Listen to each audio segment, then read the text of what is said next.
اعوذ باللہ من الشیطان الرجیم بسم اللہ الرحمن الرحیم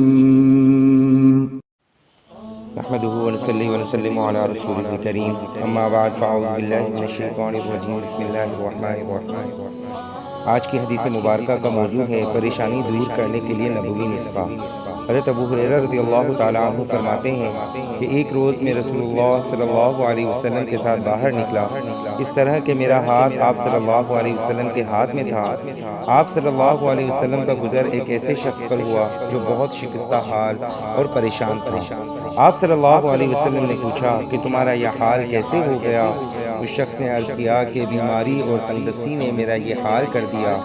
آپ صلی اللہ علیہ وسلم نے فرمایا کہ میں تمہیں چند کلمات بتاتا ہوں، وہ پڑھو گے تو تمہاری بیماری اور تنگدستی جاتی رہے گی۔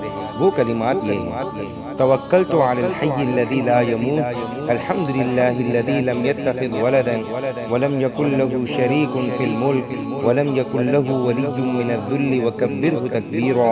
ترجمہ: میں اس زندہ ہستی پر بھروسہ کرتا ہوں جس پر کبھی موت طاری نہیں ہوگی۔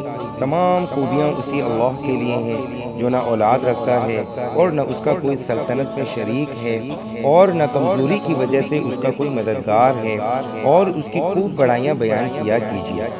اس کے کچھ عرصے کے بعد آپ صلی اللہ علیہ وسلم اس طرف تشریف لے گئے تو اس کو اچھے حال میں پایا۔ آپ صلی اللہ علیہ وسلم نے خوشی کا اظہار فرمایا۔ اس نے عرض کیا کہ جب سے آپ مجھے یہ کلمات بتلائے تھے میں پابندی سے ان کلمات کو پڑھتا ہوں۔ میرے محترم دوستوں اور بھائی بزرگوں، آپ صلی اللہ علیہ وسلم کے اس بتائے ہوئے نسخے پر اگر ہم بھی عمل کریں گے تو انشاءاللہ العزیز اللہ تعالیٰ ہماری تمام پریشانیوں کو دور فرما دیں گے اور ہماری تمام تنگدستی کو دور فرما دیں گے۔ اللہ تعالیٰ مجھے اور آپ کو اس حدیث مبارکہ پر عمل کرنے کی توفیق عطا فرمائے۔ وآخر دعوانا الحمدللہ رب العالمین۔